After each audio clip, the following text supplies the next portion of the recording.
মাছ, ভোলা মাছের সর্ষে বাটা দিয়ে ঝাল করব। আর করব লোটে মাছ, মেয়ারি মাছ যেটাকে বলা হয়, লোটে মাছের ঝাল নুন হলুদ দিয়ে মাখাবো। বসিয়ে দিয়েছি আর একটু রসুন দিচ্ছি গোটা গোটা লোটে মাছের জন্য।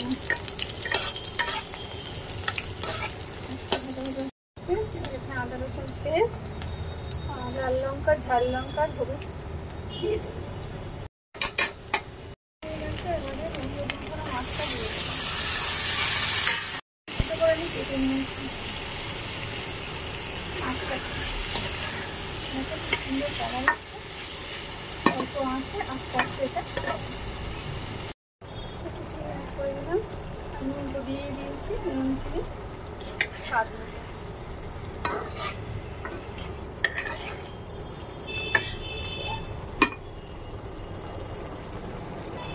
মাছ আমার কমপ্লিট হয়ে গেছে। একে নিয়ারি মাছও আমরা বলে থাকি।